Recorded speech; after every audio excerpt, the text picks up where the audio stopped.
Darlie Routier was born on the 4th of January 1970. She lived in Rowlett, in Dallas, Texas, where she lived with her husband Darren and their 3 sons, 6-year-old Devin, 5-year-old Damon, and baby son, Drake. They all lived together in an affluent neighborhood containing big houses. Later, when describing her sons, Darlie said that Damon was a shy, mama's boy who enjoyed playing with his friends but was also quiet at the same time. Her other son, Devin, she described as someone who loved telling jokes, acting silly and being funny. On the 6th of June 1996, police received a call at 2:31 a.m. from the Rutier's home in Rowlett, Texas. Darlie was hysterical, saying someone had come into their home and stabbed their 2 sons. Who's it? Hang on. Hang on, ma'am.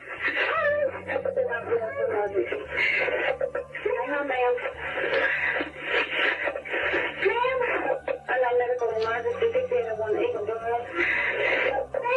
Ma'am, I'm trying to get an ambulance to you. Hang on a minute. My babies are gone. What's going on, ma'am? Oh, my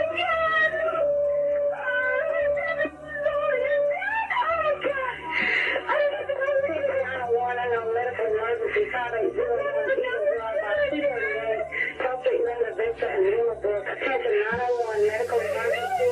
Maybe possible stabbing, 5801 Eagle Drive by 238. Help treatment of Vista and Willowbrook. Coming out 232. Stand by, car check. Hey. Oh my God. Unit 44601 Eagle Drive, 5801 Eagle Drive. The surface is on the phone. Hold on. Child has been stabbed. Ma'am, I need you to calm down and talk to me. What? 1501 Eagle.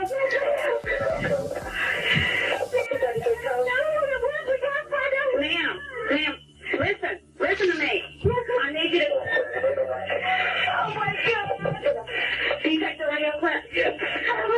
Ma'am, I need you to talk to me.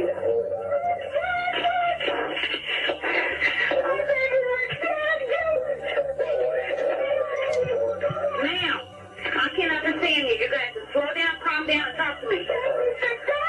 What is going on?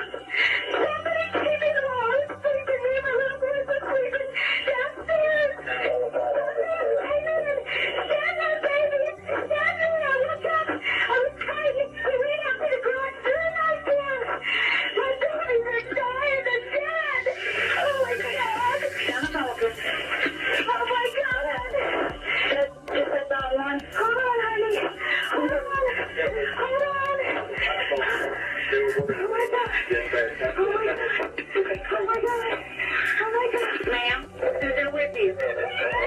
Ma'am, is there anybody in the house besides you and your children? My husband, he just ran downstairs. He's helping me, but he's dying. Oh my God. Okay, how many little boys? Is it 2 boys?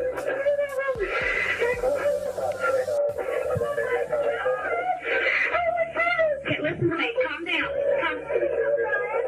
Go ahead. 5801 Eagle Drive, 5801 Eagle Drive. It's going to be a stabbing. When are they going to be here? Ma'am, they're on their way. Oh my God. Ma'am, how old are your boys? What? How old are your boys? No. Okay. Oh my God. Oh my God. Calm down, can you?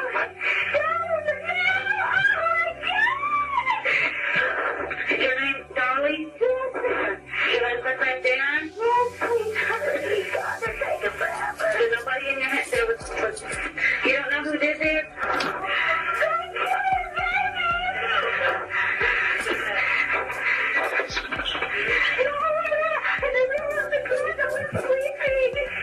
My baby. Oh my God. Oh my God.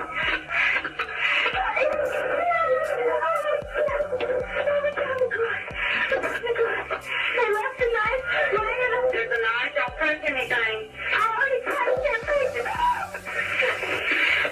Who's out there? Anybody out there? I don't know. Okay, ma'am.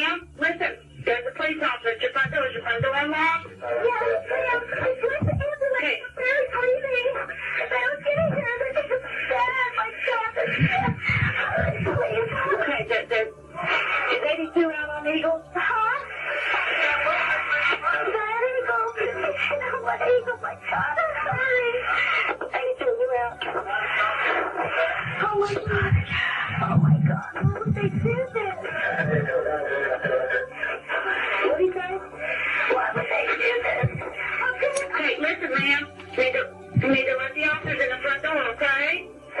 What? Ma'am? You need to let the police officers in the front door. Okay, it's all right. It's okay. We got the press, baby.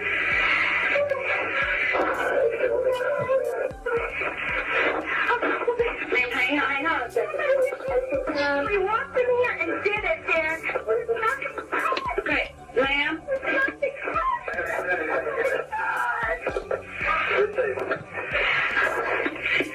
Police arrived to their home within 3 minutes. At first, they assumed the intruder was still inside the home, but after thoroughly searching the house and securing it, they allowed paramedics into the home to tend to the victims. One of her sons was already dead and the other died shortly after police arrived. Darlie was taken to hospital to deal with her wounds, which were described by investigators as superficial wounds. Her wounds included a cut to the throat that had missed her carotid artery by 2 millimeters. Darlie was released from the hospital 2 days later. Darlie was then questioned by police about what happened that night. She said that on that night, her husband Darren and their baby son Drake had been sleeping upstairs and she had been downstairs with Damon and Devin watching TV and that she had soon fallen asleep on the sofa downstairs. She claimed that she later woke up to see a man who she didn't recognize in her house. When she saw him, she stood up and started walking towards him, and as he started to flee, he dropped a knife on the floor and went into her utility room and then escaped out through their garage. Darlie said she then picked up the knife that the intruder had just dropped on the floor. This is when she saw her 2 sons lying on the floor injured. She screamed and her husband came downstairs and Darlie then called 911. 8 days after the murders of her 2 sons, the local news station filmed Darlie at her son's grave site. That day was supposed to be Devin's 7th birthday. She was filmed spraying silly string over his grave, laughing and smiling and singing happy birthday. Happy birthday, dear Devin. Happy birthday to you. Love you, Devin and Damon. Pain was not the focus Friday as family members celebrated at graveside what would have been Devin's 7th birthday. They're up in heaven, and they're up there having the biggest birthday party that we could ever imagine. Darlie Routier, who suffered stab wounds in the attack, says she won't rest until her boy's killer is caught. We don't know whether we're coming or going, you know? And he's free. He's free to do whatever he wants. But I know that he's not going to be free for long, and I feel it. Meantime, the quiet town of Rowlett is also seeking closure. After seeing this footage on the news, investigators grew suspicious of Darlie as they said she should be grieving for her sons and that her actions at their grave site was not that of a mother whose sons were just murdered, as they saw her laughing and smiling. For days after this, on the 18th of June, Darlie was arrested and charged with capital murder. She was convicted by a jury and sentenced to death by lethal injection and is currently awaiting her execution at the Mountain View unit in Texas. The first responder who was on the scene that day was later interviewed about that night. He said that when he got to the scene, he saw Darren run out of the house.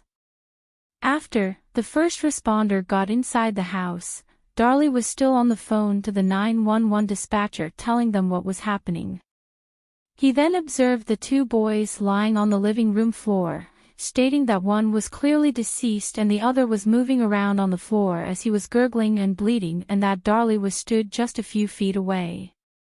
Darren then came back inside and began giving his son CPR, and Darlie was stood between the kitchen and the living room, and that she showed no concern about her dead sons and was asking the first responder about her jewelry that was sitting on the counter and wondering if any of it had been stolen.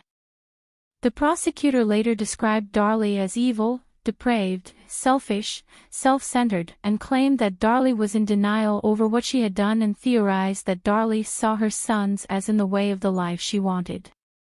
When he looked into their lives, he saw that they had been struggling financially, and shortly before the murders, Darren and Darlie had applied for a loan which they were rejected.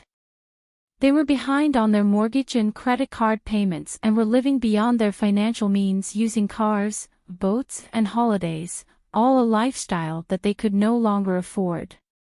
Called Officer Main from the Rowlett Police Department. David Main helps us with a motive in this case by telling the jury what he finds there at the crime scene. One of the things that he finds is insurance policies on the lives of these two boys. We know shortly before these murders occurred that the Rutiers go to a local bank and try to obtain a $5,000 loan. And the bank turns them down. Each boy was insured for $5,000. That's one method, one way out of this jam. I totally discounted that the motive could have been insurance because I had riders on my children. It's something parents do. It's a $5,000 rider. Is it a coincidence that each boy is insured for the exact same amount of money that the Rutiers are trying to obtain in a loan shortly before the murders? I think not. But do you recall how much the funeral cost for the boys?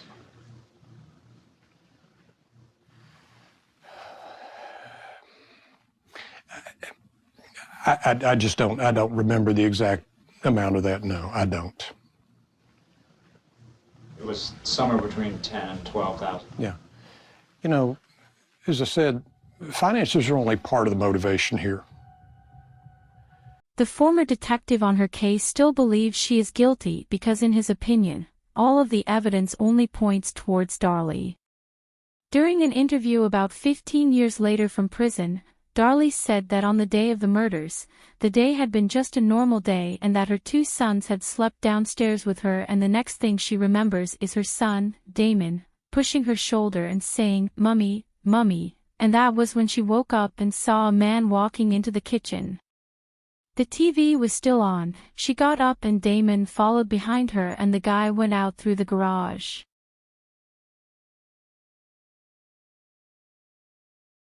Darlie claimed that the intruder left through the garage.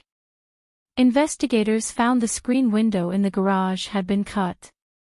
They tested the knives that were in a wooden block in Darlie's kitchen, and there was one knife in there that had the same particles from the window screen in the garage on it.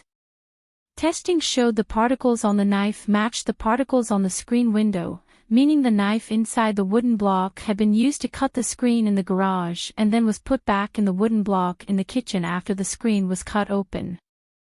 It was claimed this scene had been staged, and one reason for this was because their vacuum cleaner appeared to have been knocked over. On top of that vacuum cleaner were drops of blood, and after examination, it was said those blood drops had been dropping straight downwards onto the vacuum. On the vacuum handle was blood which belonged to Darlie, which was consistent with Darlie holding the handle and laying it down. More than 100 samples of DNA were taken from the crime scene and tested, and they all came back as matching to only 3 people, Darlie, Devin, and Damon, which supported the prosecution's theory that no one else had been in their home that night. After analyzing Darlie's nightgown, it was found that there were drops of her son's blood on the back of her nightgown, contradicting Darlie's claims that she had been laying down at the moment her sons were stabbed, as she had said she was lying on her back. The first responder said the blood could have got on her back when she was stabbing them with such force that with each stab, she was lifting up the knife above her head each time, which would have allowed the blood drops to drop onto her back, which coincides with the scene. As Devin and Damon had been stabbed with such force, the floor underneath them had been chipped.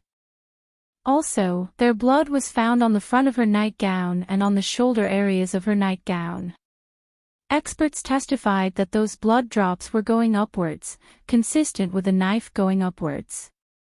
It was found that before the murders, she had written in her diary about committing suicide and wrote a note in there asking to be forgiven for what she was about to do. Also, she claimed that the intruder had left through the garage, but when investigators looked in there, they never found any blood drops and nothing indicating anyone had fled through there. And although the screen window had been cut open, the window had layers of dust on it, but those layers of dust had not been disturbed, showing that no one had climbed out of the window to escape, because if they had, the dust would have been disturbed or there would have been footprints on it, which there was not, and the flower bed outside the window was not disturbed either, meaning that it could not have been possible that an intruder had climbed out of that window.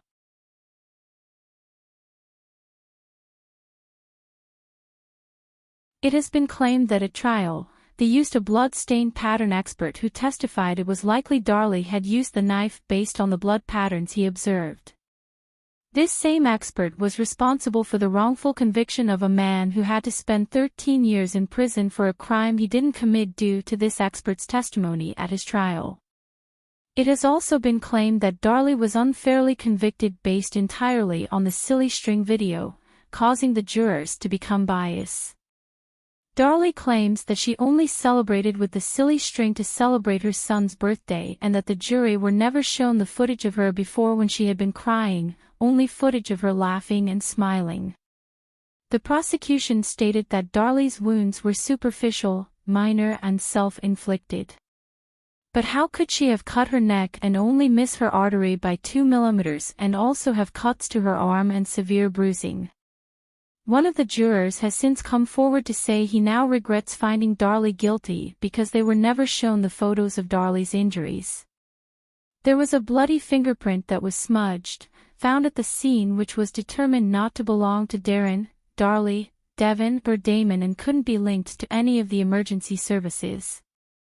75 yards away in an alley behind their house, investigators found a sock that had blood on it. Tests showed that the blood belonged to Devin and Damon. The prosecution claimed that when Darlie was staging the crime scene, she had also planted the sock there. But Darlie was bleeding heavily at that time, and there was no trail of blood around or leading to the sock, contradicting claims of her placing the sock behind her house, because even the prosecution's expert testified that Darlie had to have been bleeding heavily at the same time her sons had been stabbed to death, meaning she would have bled at the place where the sock was found outside, but there was no blood found anywhere near that sock. The murder weapon was a knife that had been from their home. When that knife was tested, only Darlie and Damon's blood was found on it. They could not find any of Devin's blood on it. Prosecutors claimed that Darlie had staged the scene by cutting her own throat and that she had cut her throat at her kitchen sink. This claim was contradicted due to blood found on the pillow she had been sleeping on, supporting Darlie's claims that her neck had been cut by someone as she slept on her sofa. During the trial, a doctor who had been working on Darlie's injuries in the hospital testified how Darlie appeared agitated at the police being there and was only upset at the police but not her children's murders. But on his notes from the hospital which he had signed, he wrote how Darlie was tearful and frightened, corroborated by notes written by multiple other nurses of Darlie being tearful and upset in the hospital. On the night of the murders, a black car was seen by a number of different people near Darlie's home, and about an hour before the murders, there had been an attempted break-in reported at a home only half a mile away from Darlie's home, and a different woman reported seeing 2 men acting suspiciously in the early hours of that time.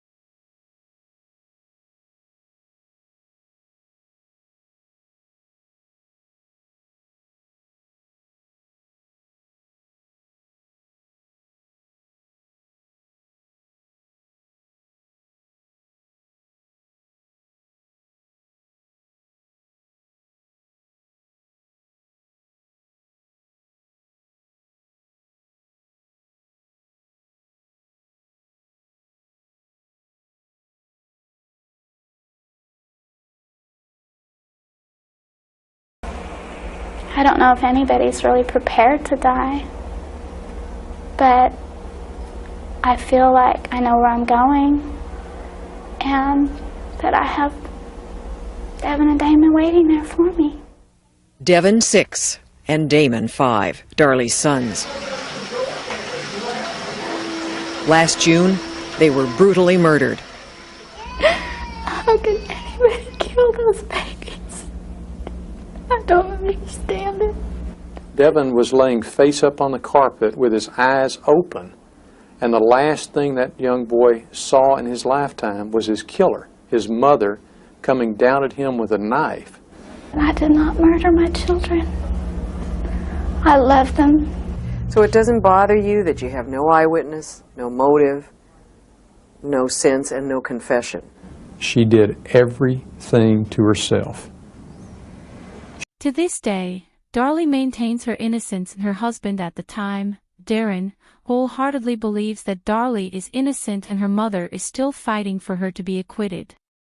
In 2011, Darren filed for divorce and said that although he always has believed Darlie is innocent, the decision to divorce has been a mutual but difficult decision.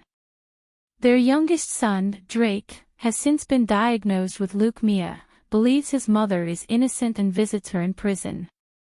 In 2021, the Innocence Project took over Darlie's case and entered a petition to the court, which was granted by a Dallas County judge, for further testing to be done. The judge signed the order in 2021 for every agency which holds evidence from the case to send it all to the Forensic Analytical Crime Lab in Hayward, California. Testing is to be done on the bloody sock and some hairs which have been found on the sock, the blankets and pillowcases, fingernail clippings that were taken from Damon and Devin, the knife and hairs which were found on the knife. The shipment of all of the evidence to the lab is going to be paid for by the Innocence Project. The death penalty. I can't say what the future is going to hold. I can tell you that I'm very hopeful. I'm very positive with the investigation and testing that's happening right now, that I will be exonerated. Are you more frightened now than you were at the beginning? I'm less frightened. I'm at peace with myself. I didn't do this. I did not murder my children. I did not attack myself. If they choose to kill me, they'll have to answer to that. That's my innocent blood that will be on their hands.